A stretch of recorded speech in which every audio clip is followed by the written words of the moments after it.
Eccoci, eccoci, eccoci. Questa volta siamo più distesi nel day after di una gara, ma ugualmente provati, sì, perché poi le partite come quella di ieri ti svuotano, no? Ti tolgono via tutto e non è tanto per, non è fuffa, ma davvero, cioè, alla fine ti affatichi, se vogliamo, e non oso immaginare i giocatori dopo una gara del genere come comunque possono sentirsi. E parlo, ripeto, proprio a livello mentale. Sempre lì il discorso per quanto mi riguarda, ma superiamolo, ecco, e andiamo un po' alla gara che io ribadisco anche oggi, no? Magari più lucido. Io ho visto facciamoci aiutare dagli stessi highlights, no? Per chi non avesse visto la gara o altro, no? Se tu vai a vedere nel secondo tempo, traversa di Yamal a parte, l'Inter non subisce clamorosi, clamorosi pericoli. E qui però arriviamo al bastian contrario, perché ho sentito anche altre versioni, un Barcellona stanco dalle fatiche della finale di Supercoppa giocata con Real Madrid di 120 minuti, l'impegno in sé per sé. Ho sentito i cosiddetti professionisti dell'opinione, per esempio Viva il Football, dicevano che per 80 minuti l'Inter era a completa disposizione del Barcellona, che poteva fare quello che voleva. Io no, io ho visto, ribadisco, nella ripresa, è vero che l'Inter nel primo tempo ha avuto quei 20-30 minuti di totale down, no?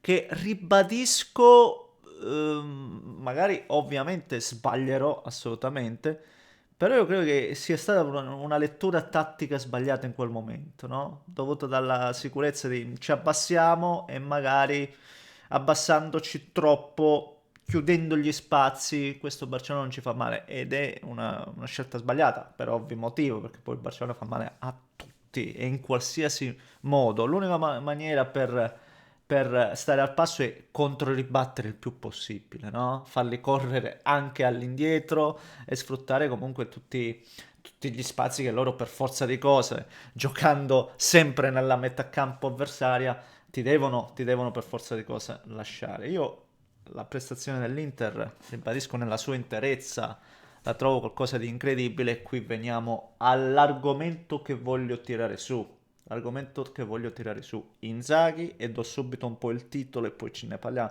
Inzaghi ha portato l'Inter al raggiungimento di una dimensione europea. Inzaghi ha portato l'Inter a sedere al tavolo delle grandi. Punto. Questo per me è il fatto, è il discorso. E adesso lo amplifichiamo. E prima, come al solito, se volete, spolliciamo per il nostro caro amico algoritmo che ovviamente ha bisogno di questi benedetti pollici. Se volete, iscrivete per seguire i prossimi contenuti e saremo sempre qui attivi, no? Su tutte le gare importanti. Stasera c'è la Fiore? Fiore, bella partita tra l'altro, bella partita che dobbiamo guardare, senza ombra di dubbio. E quindi din don la campanella. Grazie signori, grazie, grazie anche per la tanta sportività. Questa per me non è mai scontata, per me è sempre motivo di plauso, no? Di attenzione. Veramente grazie, perché poi è questo quello che voglio tirare fuori anche e soprattutto dal mio canale. Quindi grazie, grazie, grazie. Allora, sì, parto col discorso di Inzaghi perché poi forse è stato anche il più criticato di tutti nell'ultima settimana, almeno non dalla parte interna, e sia Inter, tifoseria, tifosi, ma dall'esterno si attacca, no, magari la guida tecnica perché non è stato in grado di tenere l'Inter sul pezzo e tutto il resto. È chiaro che magari se la vogliamo analizzare freddamente, andrai, se le cose vanno come devono andare, andrai, o meglio, come non dovrebbero andare, ma come andranno, andrai a valutare un Inzaghi che in 4 anni ti ha portato un solo scudetto, quando per molte stagioni l'Inter era favorita e bla bla bla. E sotto alcuni aspetti non puoi in maniera no, superficiale non puoi dare neanche torto a un'analisi del genere, però approfondiamo l'analisi. Chi è che ha reso l'Inter sempre favorita sulle... Chi l'ha resa favorita sulle altre? Chi? I milioni? Gli investimenti fatti nell'anno di Inzaghi? Di certo no. Di certo no. Io non ho visto 200-250 milioni di una campagna acquisti che invece era stata fatta al precedente allenatore. Non l'ho mai vista fare ad Inzaghi. Io ricordo che di anno in anno ad Inzaghi sono state tolte sempre delle pedine fondamentali per finanziare ultimamente il mercato, ma prima per appianare soltanto. Prima soltanto per appianare, ultimamente per finanziare un eventuale mercato, che poi è sempre stato fatto a zero, con i parametri, zero e altro. Quindi se l'Inter è stata poi negli anni eletta come favorita, no? Per vincere sempre lo scudetto, lo deve al lavoro. E il lavoro per grosso modo l'ha fatto Inzaghi, perché non prendiamoci in giro. Thuram prima che arrivasse all'Inter, chi era Thuram? Era un buon giocatore, per carità, ma tutto da vedere. Acerbi io mi ricordo che si facevano, non lo so, le congiure per non prenderlo, non lo voleva nessuno Acerbi. Oggi viene valutato come il guru della difesa. Ma io vi dico lo stesso Cialanoglu, onestamente al Milan, buon giocatore, per carità, ma io non è che, io stesso da interista non è che stravedevo per Cialanoglu. Davanti alla difesa ce ne so pochi come lui. Ma la lista è infinita. La lista è infinita. Lo stesso Dumfries, ragazzi miei. Io ricordo che tutti valutavamo un downgrade clamoroso con Hakimi. Perché l'Inter aveva Hakimi, Non ce lo dimentichiamo. L'Inter aveva giocatori importanti. Prima di 4 anni fa.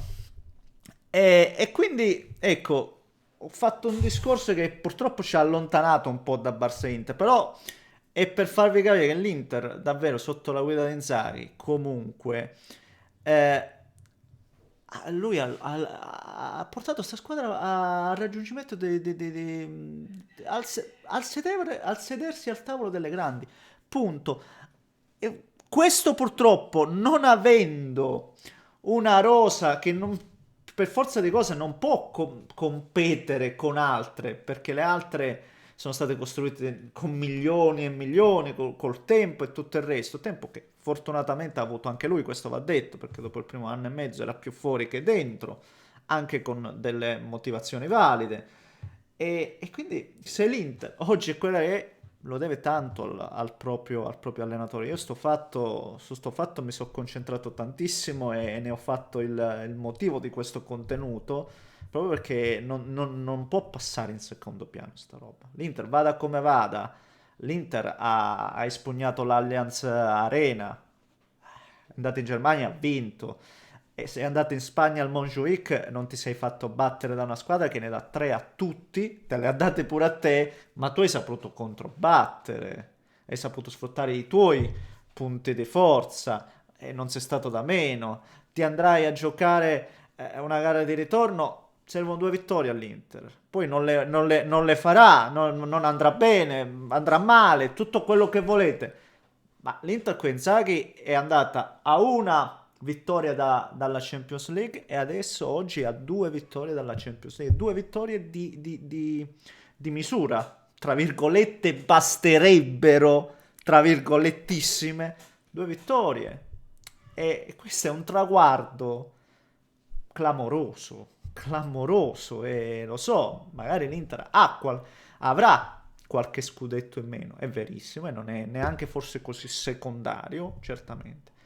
Ma l'Inter oggi è dove nessuno 4 anni fa, dalla venuta di Inzaghi, si sarebbe mai aspettato. Io visto la situazione dell'Inter, gli investimenti fatti, il mercato, anche il passare inizialmente, non prendiamoci in giro, da Conte a Inzaghi, Inzaghi che viene dalla Lazio, non lo avrebbe detto nessuno. E oggi stiamo parlando di questo. Per me non può essere minimizzato assolutamente.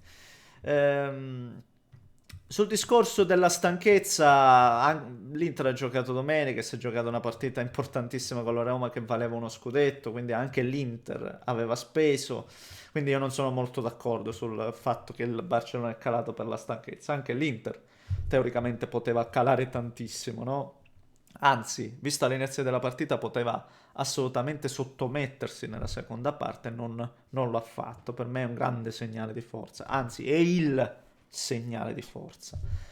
Forse non ci sarà Lautaro al ritorno, questa sì, può essere una bruttissima perdita. Vi dico la verità, però mi ha confortato e non poco la partita di Taremi, che addirittura gol a parte di Thuram, forse per me è stato il migliore nel reparto offensivo, no? Tralascio Dumfries, no? Parlo di quelli davanti. Taremi ha fatto benissimo quando è entrato. Una delle poche volte che davvero non mi fa rimpiangere gli altri. Però vediamo cosa succederà a San Siro, perché poi San Siro è diverso, hai tutti. Vediamo. Cosa volevo dire? L'ultima cosa, mi sono rimaste in testa le facce dei giocatori del Barcellona dopo il 3-3, al triplice fisso. Non so se l'avete notato, non volevo parlare anche ieri, poi mi è passato, no? Con l'adrenalina. Ma anche questo non è un aspetto, secondo me, marginale. Ho visto i giocatori un po' delusi, un po', non lo so, insoddisfatti. Hanno, secondo me, un segnale un po' voglio dirlo, di sfiducia. Io l'ho letta un po' così. Le facce dei giocatori del Barcellona. Forse non si aspettavano così tanti grattacapi dall'Inter, ecco, questo mi sento di dire. Vediamo quello che succederà al ritorno. Il Barcellona ha dei momenti di fuoco assoluto, il Barcellona l'abbiamo visto, ti può segnare in qualsiasi modo, in qualsiasi momento, questo è assodato, però allo stesso modo, credo veramente allo stesso modo, se trova una squadra organizzata come l'Inter, strutturata soprattutto, e può anche prenderli i gol, ecco questo volevo dire, può prenderli allo stesso modo di farli, onestamente, con la stessa frequenza. E quindi speriamo nel miglior Dumfries ancora, ha fatto una partita ragazzi, bisognerebbe stare altri 10 minuti solo a parlare di Dumfries e di quello che ha fatto. E quanto sarebbe importante avere anche Turam, non dico al 100% ma anche all'80%, perché l'altra sera, ecco, a proposito di stanchezza, Turam era secondo me al 50%, quindi sarebbe importante, per non parlare di Di Marco che forse era al 30%, sì che c'era Yamal di cui non abbiamo proprio parlato, e anche qui ragazzi, ecco, vedete, sarebbero tantissimi sempre gli argomenti. Che Yamal, ragazzi miei, non si marca per carità, ma con Carlos Augusto già la musica è leggermente diversa, perché poi se lo raddoppi, lo triplichi, comunque è un umano, per forza di cose, se ce ne vanno tre, non deve essere facile per lui, però sono stati tutti meravigliati. Lo stesso Inzaghi ha detto è un giocatore che non vedevo da 50 anni, ha detto non si vedevano da 50 anni, per dire forse che è meglio di Messi e lo paragona a Maradona, non lo so, forse non lo so, però davvero questo ragazzo ha tutto, ha tutto per scrivere la storia, forse come non è mai stata scritta prima, forse, vedremo. Va bene, sono andato lunghissimo, perdonatemi signori miei, ma ce ne sarebbero di cose da dire, ce ne sarebbero. Fatemi sapere cosa ne pensate voi, commentate la casa se volete iscrivetevi al canale, un grande abbraccio, da Neschi.